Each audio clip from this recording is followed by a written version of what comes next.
Okay. ఇప్పుడు మిరియాల చెక్కలు. అవునండి. సో మనం చెక్కలో చాలా వెరైటీస్ చూపించాము. yes అండి. సో ఇక్కడ మిరియాల ఘాటుతో ఉంటుందా ఇది? మిరియాలు మనకు మధ్య మధ్యలో తగులుతూ కొంచెం అంటే ఆ ఘాటు కూడా తెలుస్తూ ఉంటుంది ఆ చెక్కలు తినేప్పుడు. ఓకే. చాలా బాగుంటుంది, కొంచెం డిఫరెంట్ టేస్ట్ లో. ఓకే రాజు గారు.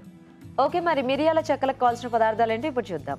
మిరియాల చెక్కలు తయారు చేయడానికి కావాల్సిన పదార్థాలు: బియ్యం పిండి 1 కప్పు, మిరియాల పొడి 1 టీ స్పూన్, ఉప్పు తగినంత, నానబెట్టిన శనగపప్పు 1/2 కప్పు, కొత్తిమీర కొద్దిగా, కరివేపాకు కొద్దిగా, నూనె డీప్ ఫ్రైకి సరిపడ. సో స్టార్ట్ చేద్దామా రాజు గారు? ఓకే అండి. సో మనం డీప్ ఫ్రై చేసుకుంటాం కాబట్టి ముందుగా నూనె వేడి పెట్టేసుకుందాం. ఓకే. సో అలాగే దీంట్లో కొంచెం కాచిన నూనె వేస్తాం. సో అది కూడా కొద్దిగా వేడి చేసుకుందాం. ఓకే.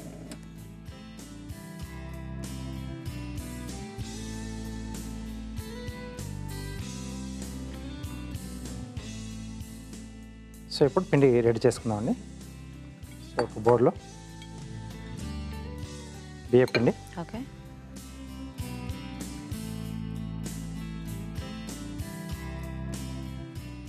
సో దీంట్లో ఈ మిరియాలు కొంచెం మనం కచ్చపచ్చగా చేసి వేసుకుంటే సో మనం తినేప్పుడు అక్కడక్కడ తగులుతుంది. ఓకే.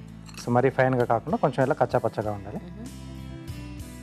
సో అండ్ చెక్కలకి పిండి అందరికీ తెలిసిందే, తడి బియ్య పిండి వాడుకుంటూ ఉంటాము. అలా లేని పక్షంలో అంటే మనకు అంత టైం లేనప్పుడు నార్మల్ బియ్య పిండి అయినా కూడా మనము వాడినా బాగానే ఉంటుంది. సో దీంట్లో నానబెట్టిన పచ్చిశనగపప్పు. ఓకే.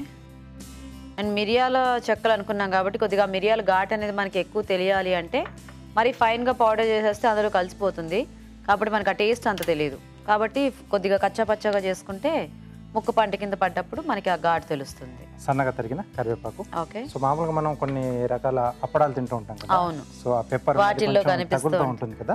సో సేమ్ అలా మనకు దీంట్లో తెలుస్తూ ఉంటుంది. సో ఆ పెప్పర్ ఘాటు కూడా తెలుస్తూ ఉంటుంది మనం అప్పడాలు తినేటప్పుడు. yes. సరిపడా ఉప్పు.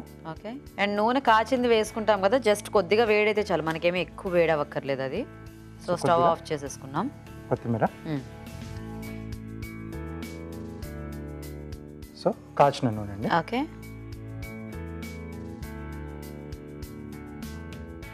సో దీంట్లోనే కొద్దిగా వాటర్ పోస్తారా. సో పెనం అంటే ప్యాన్ వేడి ఉంది కదా, దీంట్లో కొద్దిగా వేసేసి.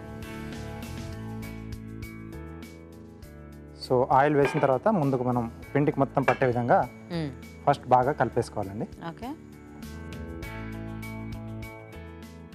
సో ఇవి గోరువెచ్చగా అయితే చాలా రాజు గారు. సరిపోతుందండి, ఆఫ్ చేసి. సో జనరల్గా మనము జొన్న పిండి ఇవన్నీ కూడా ఇలా వేడి నీళ్ళతో కలుపుకుంటే కొద్దిగా వాటిల్లో ఆ సాగే ఇది వస్తుంది కదా, సో మనకి చేసుకునేటప్పుడు ఈజీగా ఉంటుంది. సో ఇక్కడ కూడా మనము ఈ చెక్కల పిండి కూడా కొంచెం అట్లా గోరువెచ్చటి నీళ్ళతో కలుపుకుంటే బాగుంటుంది. సో మెయిన్గా ఏంటంటే బియ్య పిండి కొంచెం వాటర్ ఎక్కువగానే తీసుకుంటుంది. కొద్దిగా చూసి మనము కలుపుకుంటూ ఉండాలి. సో పిండి అంతా ఒకసారి తడి పెట్టుకోవాలని ఏమీ లేదు, ఎందుకంటే ఒక్కొక్కసారి ఆ కంగారులో మనం నీళ్ళు ఎక్కువ పోసేసి పిండి మళ్ళీ లూజ్ అయిపోయి ఈ బాధల బదులు చక్కగా కొద్దిగా పిండిలో కొంచెం నీళ్ళు పోసుకొని ముద్ద చేసుకొని మనం చెక్కలు చేసుకుంటూ ఉంటే హ్యాపీగా చేసుకోవచ్చు. సో ఇంకొంచెం నీళ్ళు పడతాయండి. సో రాజుగారు మీరు పిండి రెడీ చేస్తూ ఉండండి, మేము చిట్కా చూసేస్తాము. ఓకే, మరి రాజుగారు పిండి రెడీ చేస్తూ ఉంటారు, ఈలోగా మనం చిట్కా చూద్దాం. మీకోసం మరో చిట్కా. గాజు పాత్రలు క్లీన్ చేసేటప్పుడు గాజు పాత్రలపై కొద్దిగా సున్నంతో రుద్ది క్లీన్ చేసినట్లయితే అవి కొత్త వాటిలా మెరుస్తూ ఉంటాయి. చిట్కా చూసారు కదా. ఓకేనా రాజు గారు? రెడీ అయిపోయిందండి. సో ఆయిల్ ఇటువైపు మార్చేసుకున్నాం.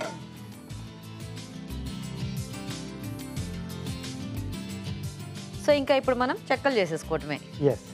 కొద్దిగా వాటర్ అని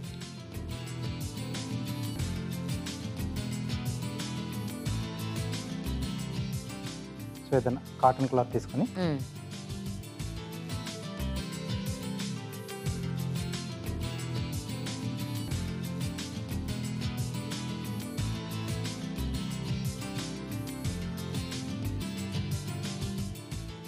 సో మనకు కావాల్సిన సైజులో. ఓకే. సో వీటిని అంటే నీట్గా ఇలా ఒత్తుకోవడం రాదనుకుంటే మనకు పూరి ప్రెషర్లు ఉంటాయి కదండి, సో వాటిలో కూడా చేసుకోవచ్చు. సో కరెక్ట్ షేప్లో కావాలి అనుకున్న వాళ్ళు వాటితో ట్రై చేయొచ్చు. ప్రాక్టీస్ చేద్దాము అనుకునే వాళ్ళు చేతితో చేసుకోవచ్చు. సో జనరల్గా చెక్కల్లో మనం కారపొడి ఇట్లా కూడా వాడుతుంటాం కనుక కానీ ఇందులో వేసుకోకపోవడమే బెటర్, ఎందుకంటే మనకు ఆ మిరియాల ఘాటు అనేది స్పెసిఫిక్గా అనుకున్నాం కాబట్టి సో ఏం వేసుకోకుండా చేసుకుంటేనే ఆ టేస్ట్ అనేది ఆ మిరియాల ఘాటు అనేది తెలుస్తుంది, లేకపోతే మళ్ళీ రొటీన్ చెక్కలు అయిపోతాయి ఇవి కూడా. అండ్ మిరియాలు కూడా మరీ మొత్తం ఆపలంగా వేసుకున్నా మనం తినేటప్పుడు చాలా కారం తగులుతుంది, అంటే అది ఒకటి నవిలినా కూడా. కాబట్టి కచ్చా పచ్చా బెస్ట్ అన్నమాట.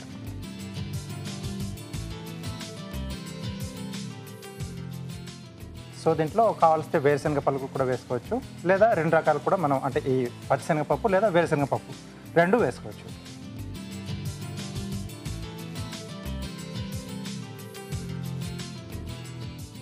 ఓకే, అక్కడక్కడ మనకు బాగా కనిపిస్తున్నాయి మిరియాలు. వేగిన తర్వాత అంతా కూడా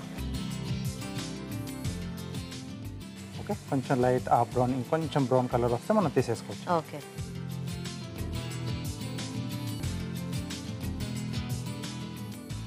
ఇవన్నీ కూడా ఒక రకంగా సీజనల్గా అని చెప్పుకోవచ్చేమో, ఎస్, మిరియాలతో చేసుకునేవి అవి ఇవి. కొంచెం అల్లం ఘాటుతో, అల్లం ఘాటుతో, ఎందుకంటే మనకి సీజన్ ఇప్పుడు తగ్గట్టుగా కొంచెం మనం అలా చేంజెస్ చేసుకున్నా సో ఆ సీజనల్గా మనకు యూస్ఫుల్ కూడా అవుతాయి. మనకి ఏమన్నా కూడా కొంచెం ఎక్స్ట్రీమ్స్లో వస్తుంటాయి కదా అప్పుడప్పుడు, అంటే ఎండాకాలంలో ఎండ, చలికాలంలో కాస్త చలి ఇలాగా.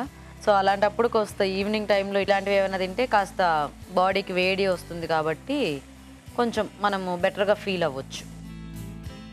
ఓకే, సో ఇవి వేయిస్తూ ఉండండి. ఓకే రాజ్ గారు, నేను కార్వింగ్ చేసేస్తాను.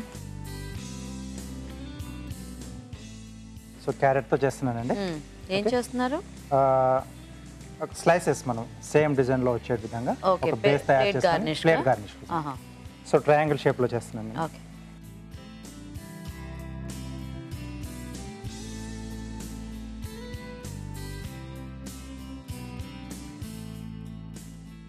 సో 2 వైపులా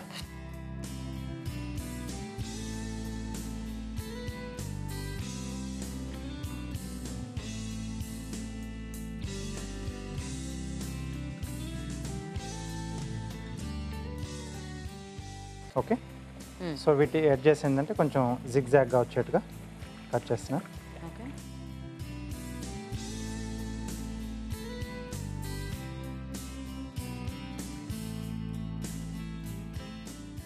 సో ఇలా 2 వైపులా జిగ్జాగ్ కట్ చేసుకున్న తర్వాత వాటిని స్లైసెస్లా కట్ చేసేసుకోవాలి.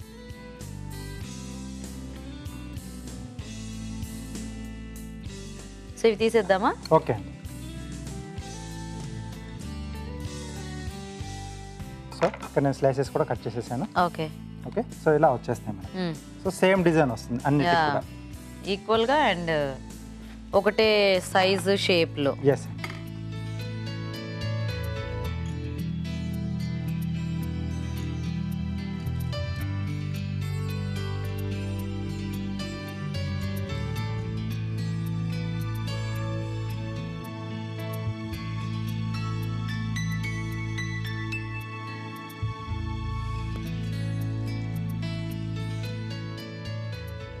ఓకే, సో ఇలా స్టార్ షేప్ లో కానీ లేదా మన చాయిస్ అండి అరేంజ్ ప్లేట్ చేసుకోవడం చుట్టూ కానీ ఎలా ఎలా అయినా కూడా చేసుకోవచ్చు.